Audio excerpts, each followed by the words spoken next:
Hello mga Bisaya Vlog! So, nandito na naman tayo for today's video.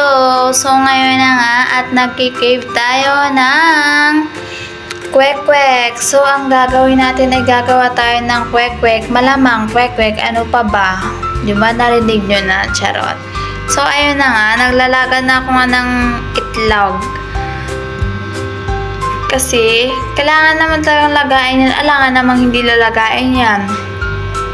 So, nalaga ko na pala yan. And then, ano ko muna siya. Pinabahaw. Basta ayun na. So, ngayon ay hindi na mainit yan, guys. At yung iba ay nagkakrak na. Kaya time na para siya buksan. Para mamaya is gagawa na lang tayo. So, ayan na nga. Dahil 3 kami ang kakain dito. At ito-3 din kami ito. O, diba? Ang mahal na itlog ngayon. Pero, kaysa bumili kami sa, sa mga, basta bumili kami ng yung luto na, sobrang mahal. Eh, ito, libre na. So, ayan na nga. Simulan natin ang pagbabalat. Let's go! So, kumuha na nga ako ng baonan dyan at sinimulan ko ng balatan lahat ng itlog ko. Charot! Itlog pala na linaga. So, ayan na nga, isa pa lang. And then, pangalawa, hindi ko masyadong ma-perfect, guys, kasi nga nasisira. Alam mo ba yun? Nabubungkal. Yung para bang bungkalin kita, charot. Basta yun na yun. Basta mahirap, guys. Sobrang hirap niyan. O, diba, nasama yung kulay white sa, ibig sabihin niyan, hindi pa masyadong luto. Sabi mo kanina luto na. O, diba, kinain ko pa, guys. Sayang kasi. Sobrang sayang. So, ayun na nga. Marami-rami na rin yung nabalatan ko. At syempre, 9 piraso yan at babalatan natin yan lahat. Malamang, alangan namang 4 lang ang balatan mo or 3. So, marami namang crack yan. Pero okay lang yan. Tago naman, lalagay naman natin yan ng harina mamaya. So, balik na tayo dito sa ginagawa ko na ito na itlog. O, diba, may diretso kain pa. Ganun talaga yung gumagawa, guys, diba? Sabi ko sa inyo, may diretso yan sa bunganga. So, ayan na nga, matapit ko nang matapos ang ating binabalatan at medyo nahirapan pa nga ako kasi nasama pa yung kulay puti doon sa kanyang balat at kahit kinakain ko na lang yan. Sayang naman kasi kung itatapon. Favorite ko pa man yung itlog na linaga. Favorite ko naman ng ikwek-kwek, guys. Kaya nga yun, nagluto si Self kasi nagki-crave. O, diba? Ganun lang yan, craving satisfying. So, ayan na nga, isa na lang yan. And then, tapos na ang ating pagbabalat ng itlog. So, ayan na nga, guys. Tapos ko na nga po. At ito na po lahat ng kanalabasan at yung kalat naman dyan. At yan na nga, naghanda na ako ng harina. Or harina. Basta yun na yun, guys. Marami na kayong alam. Charot. So, yan na nga. Inamoy ko pa yung harina kasi nga medyo may konting basta yun na yun. Alam niyo na yun. So, yan. Bubuksan na natin. At nahirapan ako dyan. Ginunting ko. Pero, sinira ko naman kahit hindi ko kaya. Sinira ko naman. Binusasan ko na lang. Diba? Anong silbi pa ng gunting mo?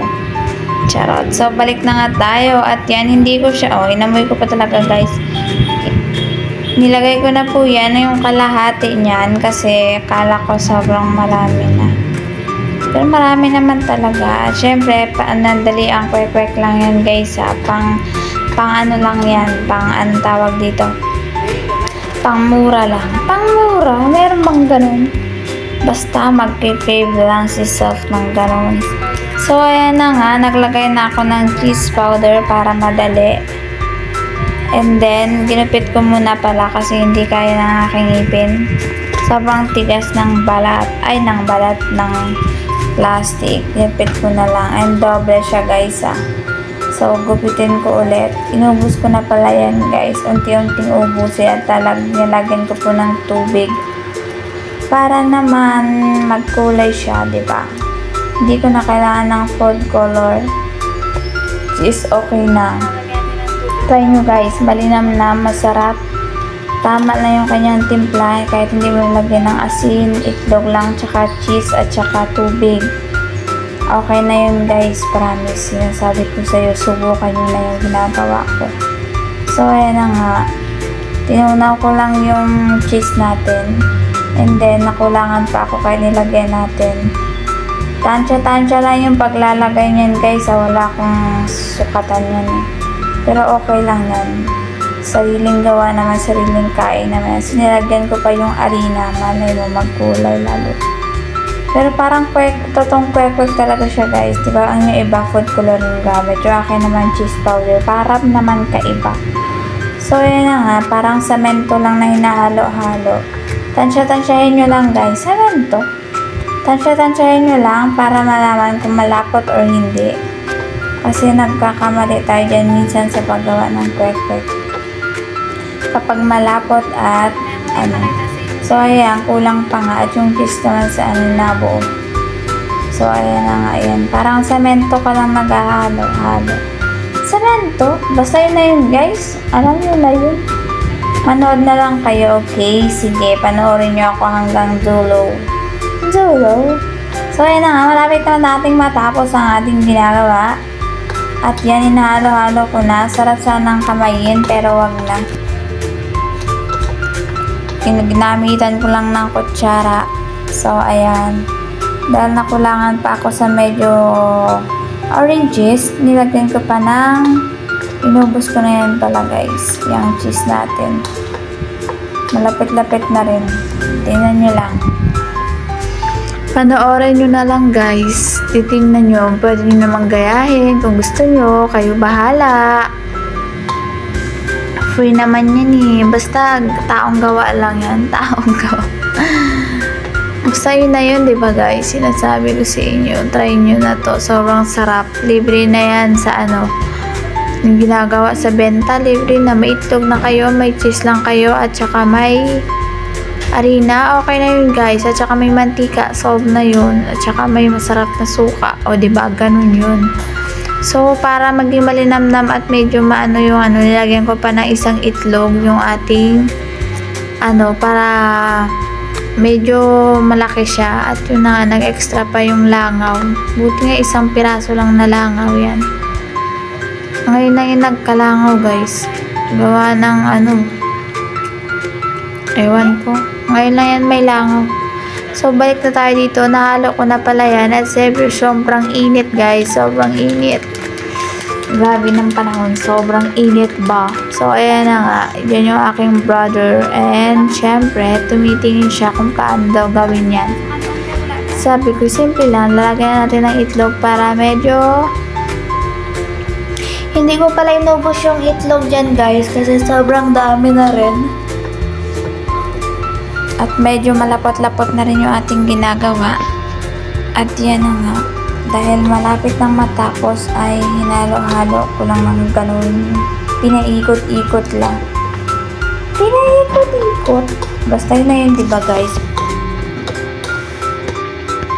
So, ayan na nga. Malapit na matapos at ipiprito na natin yan. Lalagyan natin ng itlog, ibababad, and then ipiprito na. Ganun. So, ganun talaga. So, ayan na nga. Malapit na. Nakita ko na yung kanyang lapot-lapot. Lapot-lapot. At yan na nga guys. Kita nyo naman. Kulay na siya. Kulay orange. Orange, parang yellow. O na, diba? Nilagyan ko pa kasi nakukulangan pa ako. Inubos ko na lang yan. O, diba? Dapat yung isang cheese yun, guys. Yung kulay red. Ay, blue yung lalagyan. Kasi nga, pero wala. Ito yung binili na aking brother. So, okay lang yan. Cheese din naman yan. So, yan. Balik na tayo. Okay na pala yan, guys. Tingnan nyo naman yung basta yung texture niyan. O, ganun.